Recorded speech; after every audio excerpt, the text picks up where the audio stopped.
La parabole du semeur pour les semeurs. Dédicacée aux pasteurs, aux évangélistes, aux prophètes, aux docteurs enseignants, aux responsables des communautés et des églises, qui ont la mission de conduire le peuple de Dieu pour le nourrir dans les bons pâturages. C'est un message d'exhortation, d'encouragement, de redirection spirituelle, et de partage entre nous, responsables de communautés, serviteurs ou servantes du Seigneur, dans l'unité de l'Esprit de Yeshua, le Seigneur, qui agit dans le corps du Fils révélé à Méchia pour son édification afin de nous ouvrir les yeux sur l'état des âmes dans nos communautés et églises, et cela, à commencer par nous-mêmes. Cette exhortation pourrait nous aider à mieux comprendre cette parabole dans un sens pour les fidèles, comme dans l'autre sens pour nous, les semeurs. En effet, un aveugle, même animé d'un amour aussi grand que la terre entière, ne peut montrer le chemin aux autres aveugles, sinon tous vont périr. Car l'amour du Seigneur qui nous motive dans le ministère de l'Esprit agissant dans son corps, pour être parfait, doit nous ouvrir nous-mêmes d'abord les yeux pour bien conduire les autres au salut. Car, et nous, et eux, nous sommes tous concernés dans ce salut. Donc, pour guider vers le bon pâturage, nous devons bien voir par l'Esprit Saint de Yeshua à Méchia, car, comme je le dis toujours, l'amour du Seigneur n'est pas aveugle, mais clairvoyant, parce que ses chemins ont été balisés par la vérité. Suivons l'Esprit Saint, Yeshua, notre guide. Lisons, pour la gloire de Dieu, Matthieu 13, 4-9. Un semeur sortit pour semer. Comme il semait, une partie de la semence tomba le long du chemin. Les oiseaux vinrent, et la mangèrent. Une autre partie tomba dans les endroits pierreux, où elle n'avait pas beaucoup de terre. Elle leva aussitôt, parce qu'elle ne trouva pas un sol profond. Mais, quand le soleil parut, elle fut brûlée et sécha, faute de racines. Une autre partie tomba parmi les épines montèrent, et l'étouffèrent. Une autre partie tomba dans la bonne terre, elle donna du fruit, un grain 100, un autre 60, un autre 30. Que celui qui a des oreilles pour entendre entende. Prions. Père éternel, toi l'unique Seigneur Dieu et Roi souverain qui trône sur toutes choses, le Tout-Puissant, Yeshua, Dieu d'Abraham, d'Isaac et d'Israël. Je rends gloire et honneur à toi, qui avais quitté ton trône pour paraître sur terre humblement comme le Fils du Très-Haut, à Méchia. Merci Seigneur, de nous enseigner au travers cette parabole et de nous faire entrer dans le sens profond de cette exhortation, afin que nous puissions comprendre ta volonté présentement. J'invoque ton nom, ô Roi des rois, et j'invoque aussi le sang de ta justice établi dans l'univers, par lequel tu nous as donné une victoire éternelle sur la chair et la mort, condamnant le diable et ses démons dans leurs mensonges. Amen. Fin de la prière. Fameuse parabole que celle du semeur. Qui ne la connaît pas? Je pense que tout le monde la connaît. Dans certaines écoles théologiques, c'est même la ligne de marche modèle enseignée aux futurs pasteurs et responsables d'église. En maîtrisant les enseignements de cette parabole, nous avons à peu près connaissance des différents types de personnes qu'on peut rencontrer dans nos églises, des cœurs caillouteux durs et têtus, des cœurs emprisonnés dans des ronces même et des âmes au bord du chemin. Sans oublier les intempéries naturelles comme la chaleur, la pluie, le vent, le froid, susceptibles de mettre à mal la croissance des jeunes pousses, et même d'autres entités qui, se nourrissant de la même semence, peuvent empêcher carrément les jeunes pousses de voir le jour. Le semeur doit prendre en considération toutes ces choses pour que la moisson soit la plus bonne possible. Car je me répète, le but c'est la moisson, c'est la pêche miraculeuse.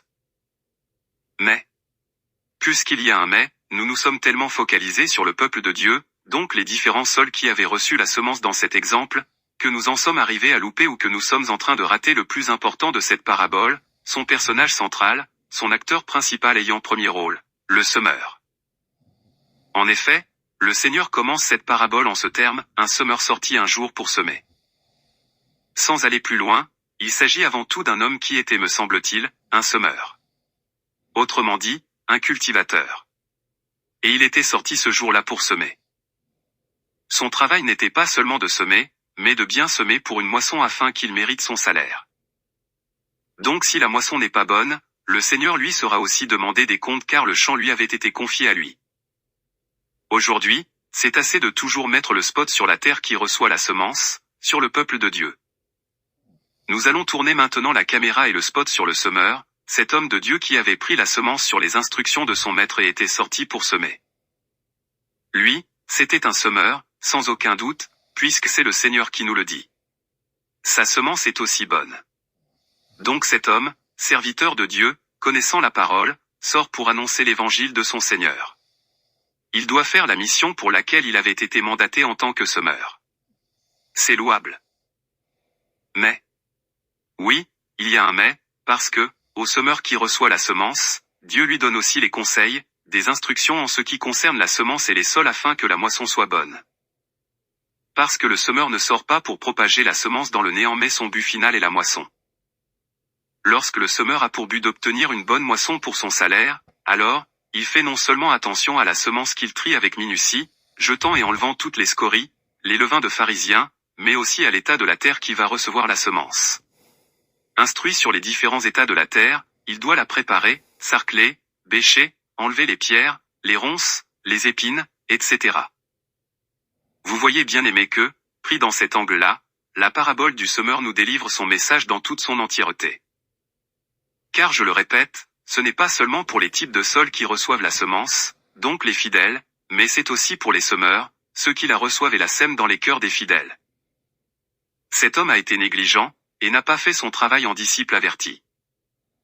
Il y a un petit problème dans son travail, une petite négligence qui nous a échappé à tous jusqu'alors, mais qui va faire que cet homme, serviteur de Dieu, va perdre et gaspiller une bonne partie de sa semence. Il n'avait pas préparé son champ pour recevoir sa semence. Avant de venir, le Seigneur avait envoyé Jean le Baptiste devant lui, pour lui préparer son chemin, afin de trouver un peuple bien disposé.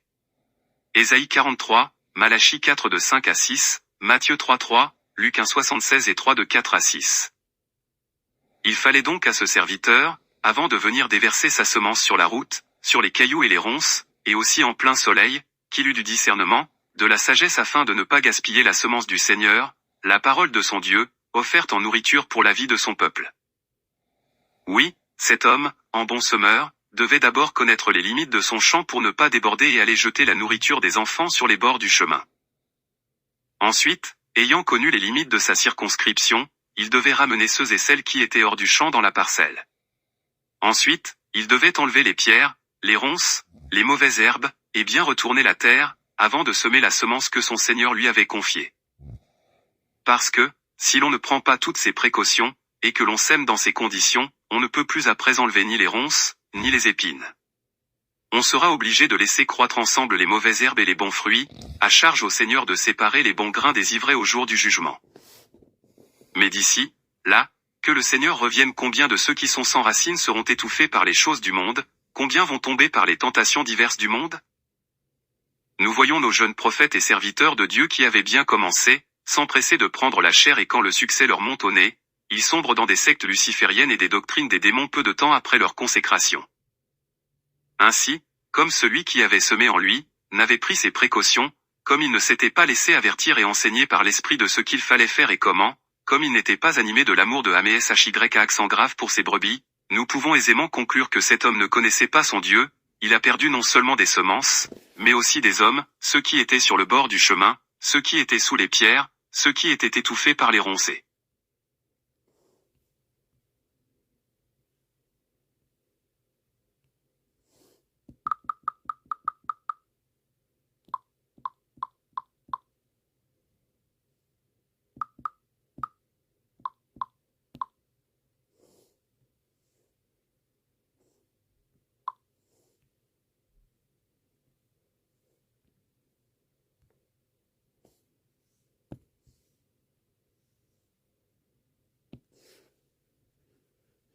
Ainsi, comme celui qui avait semé en lui, n'avait pris ses précautions, comme il ne s'était pas laissé avertir et enseigner par l'esprit de ce qu'il fallait faire et comment, comme il n'était pas animé de l'amour de Dieu pour ses brebis, nous pouvons aisément conclure que cet homme ne connaissait pas son Dieu.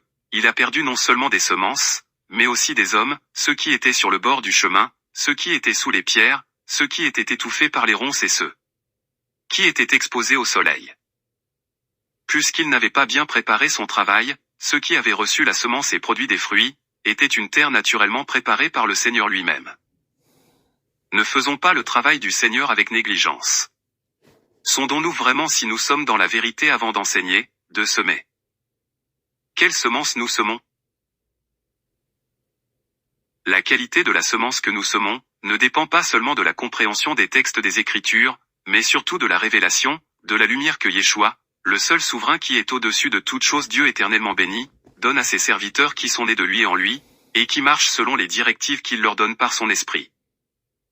La semence du Dieu unique ne saurait être trinitaire, car il est un. Il avait promis à Isaac par Abraham qu'il se pourvoira lui-même à la place de l'agneau pour le sacrifice. Genèse 22:8, il a confirmé la promesse par les prophètes Ésaïe 35:4-6, puis 53, Jean-Baptiste l'a vu et a confirmé d'après les indications qu'il avait reçues. Jean 1:29-34. Donc si vous vous présentez comme semeur et que vous êtes encore trinitaire, confessant un Dieu en 3 personnes, vous n'êtes pas de la bergerie du véritable Dieu.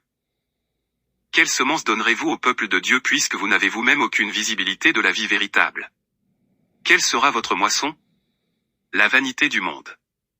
Ce qui ne nous est d'aucune utilité pour le royaume de Dieu. Vous devez vous-même ouvrir vos yeux en Dieu afin de voir la vérité, Yeshua, le Dieu Tout-Puissant afin de marcher correctement dans l'Église des saints.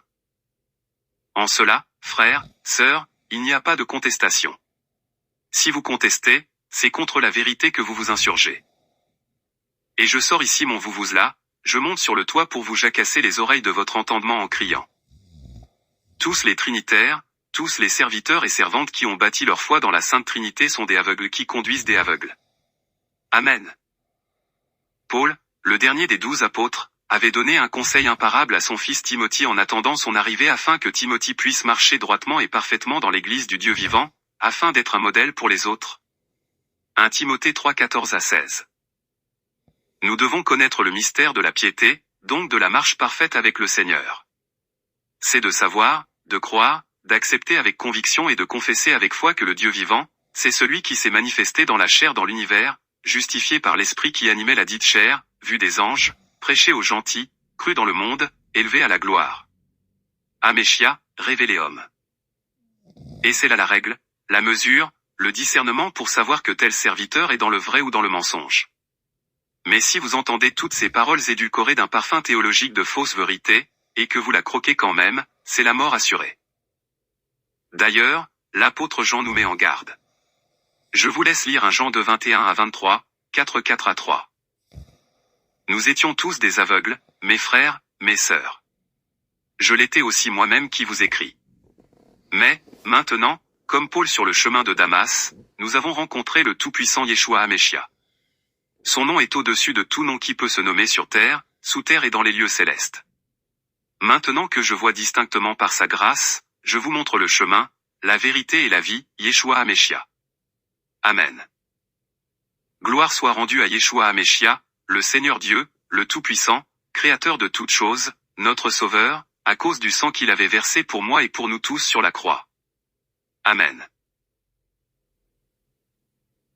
Dans Matthieu 13:18-23, voici donc la révélation ou la lumière que Yeshua, notre Seigneur souverain, avait donnée à ses disciples, vous donc, écoutez ce que veut dire la parabole du semeur. 1. L'homme au bord de la route. Quand l'homme entend la parole du royaume sans la comprendre, le mauvais survient et s'empare de ce qui est semé dans son cœur, cet homme, c'est le terrain ensemencé au bord du chemin. Les gens sur le bord de la route, sont comme ces hommes, frères ou sœurs, qui sont dans nos églises comme des accompagnateurs et ne se sentent pas du tout impliqués, ni concernés. Ils ne connaissent pas l'enjeu de la vie éternelle. La mort du Seigneur est pour eux une injustice de plus. Ils ne connaissent pas le Seigneur, bien qu'ils l'eussent accepté comme Seigneur et Sauveur et se fussent baptisés en son nom, mais ils se sont fait baptiser formellement sans conviction. Haméchia n'est pas en eux. Aussi, ils reviennent chaque fois et passent tout le temps devant pour qu'on prie pour eux. Parfois on se demande s'ils font exprès de pécher, mais l'explication du Seigneur est claire, c'est parce que chaque fois qu'une parole est semée en eux, le diable passe la picorée. Ces frères-là ou ces sœurs-là ne savent pas pourquoi ils prient. Et je vous le dis frères et sœurs. J'étais comme moi aussi, j'étais là, chrétien baptiste mais je ne savais vraiment pas comme aujourd'hui pourquoi j'étais là, et quels sont les enjeux de la foi dans mon existence et pour ma vie éternelle. Je ne savais pas jusqu'au jour où des frères et sœurs de messagers de Bin Zedaozon, n'eût présenté Yeshua à mes SHY à accent grave, le Seigneur, Dieu au-dessus de toutes choses éternellement béni. Amen. Depuis le temps qu'ils sont avec nous, mais ils vivent dans le monde. Ils sont remplis de haine, de jalousie et ne savent pas ce qui plaît au Seigneur. Ils sont sans discernement. Or le discernement vient avec la présence de l'Esprit Saint, donc de Yeshua en nous. Ce sont encore des aveugles et si nous ne faisons pas attention, si nous ne réagissons pas vite, lui seul ou elle seule peut entraîner toute la communauté dehors. Parce que c'est le diable qui agit en lui. Toute la communauté risque de se retrouver dans la rue. C'est ce qui s'est passé dans une communauté dans le sud de la France, dont je ne citerai pas le nom. Quand vous voyez que vous trimez même pour payer une salle pour louer et glorifier le Seigneur, bien-aimés frères et sœurs pasteurs et responsables des communautés, regardez bien autour de vous. Vous avez des accompagnateurs et des accompagnatrices, des visiteurs qui ne veulent justement pas que vous puissiez élever le nom du Seigneur afin que ces hommes-là, ces femmes ne soient pas sauvés. Voyez d'ailleurs comment ils jubilent quand un membre tombe, ou quand le pasteur a un problème. Ils sont les premiers à déserter la prière d'intercession et vivent dans le désordre. Donc, en bon sommeur ayant du discernement, cet homme, cette femme sur le bord de la route est notre frère, elle est notre sœur. Nous ne devons pas la laisser ou le laisser au bord de la route. C'est pour lui, c'est pour elle que Améchia a été élevé sur la croix au prix de son sang. Nous devons la faire entrer ou le faire entrer dans sa maison et l'emmener auprès de son Père. Amen. Nous devons lui révéler le Fils afin qu'il connaisse le Père, son vrai et unique Père, qu'il voie et découvre tout l'amour dont le Père l'a aimé, jusqu'à verser son sang sur la croix pour lui et qu'il l'accepte à nouveau comme son Seigneur Sauveur pour renouveler son engagement avec lui, et qu'il devienne un vrai fils, une vraie fille née selon la parole reçue en son nom. Amen. Cet homme ou cette femme enfin devenue fille ou fils, enseigné par l'Esprit, saura reconnaître chaque trésor, chaque pépite de parole que son Père mettra dans son cœur et la gardera précieusement contre le mauvais, puisqu'il aura le discernement, afin de bien la fructifier. Amen. Comprenons, frères et sœurs, pasteurs, responsables des communautés, notre responsabilité dans ce message de la parabole du semeur, et l'enjeu de notre mission par rapport à la vie que Dieu offre par nous à son peuple. 2. L'homme sur le sol pierreux. Celui qui a reçu la semence sur un sol pierreux, poursuit le Seigneur, c'est l'homme qui entend la parole et la reçoit aussitôt avec joie, mais il n'a pas de racine en lui, il est l'homme d'un moment, quand vient la détresse ou la persécution à cause de la parole, il tombe aussitôt.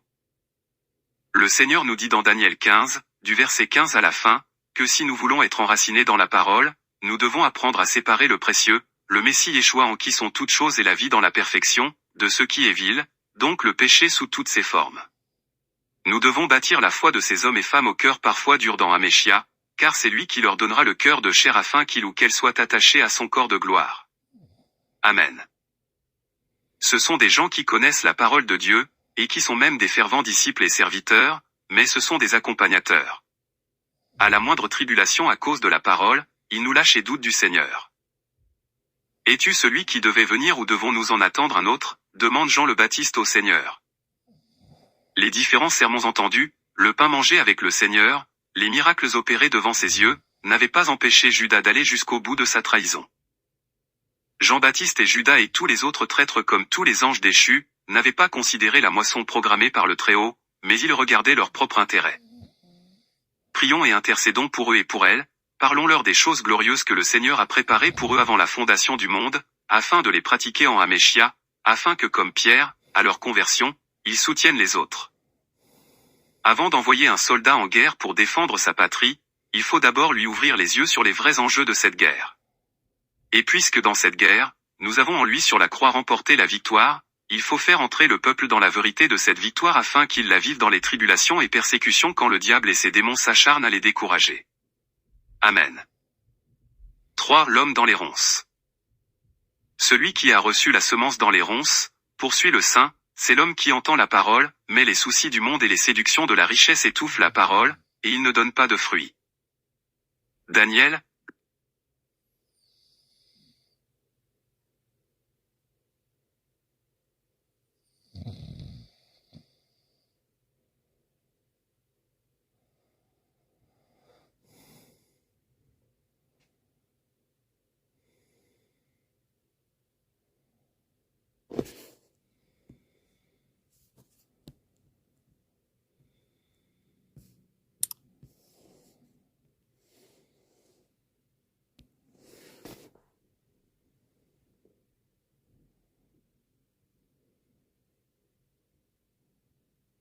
Daniel, le prophète, nous dit dans son livre au chapitre 11 32 à 33, qu'au temps de la fin où nous vivons, le diable et ses démons, l'antéchrist et ses sbires, feront tout ce qui est en leur pouvoir pour séduire les hommes, même les élus, donc ceux qui sont avec nous dans nos communautés, Certains même en sont même des responsables, des anciens, prophètes, évangélistes, docteurs. Ils se sont laissés séduire par des discours et pensées théologiques, philosophiques, humaines. Ils entendent la parole, dit le Seigneur. C'est-à-dire qu'ils connaissent la parole. Seulement, ils ne savent pas séparer le précieux de ce qui est vil parce qu'ils ne connaissent pas celui qui est le précieux, Yeshua. Ils mangent du pain levé par des théologiens et philosophies des hommes. Ils ne produisent pas des fruits à salut qui tiendront devant le Seigneur, bien que leurs églises soient remplies et pleines. La majorité n'entreront pas au royaume.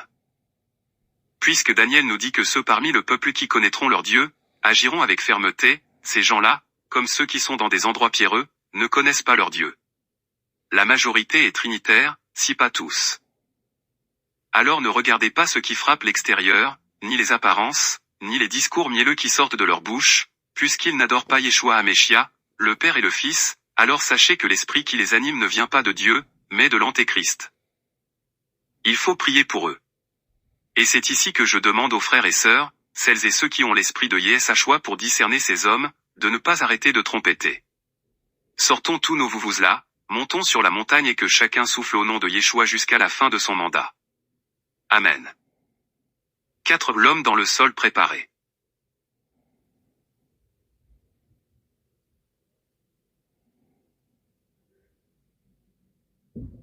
Celui qui a reçu la semence dans la bonne terre, conclut le Seigneur de gloire, c'est l'homme qui entend la parole et la comprend. Il porte du fruit à raison de 100, ou 60, ou 30 pour un. Voilà le résultat de ce message.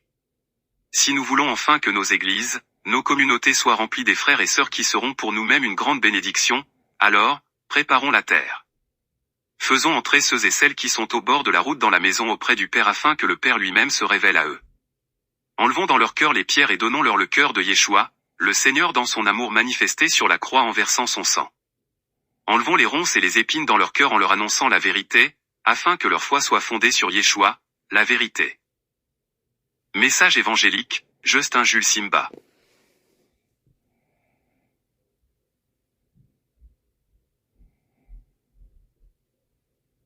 Un frère parmi ses frères et sœurs.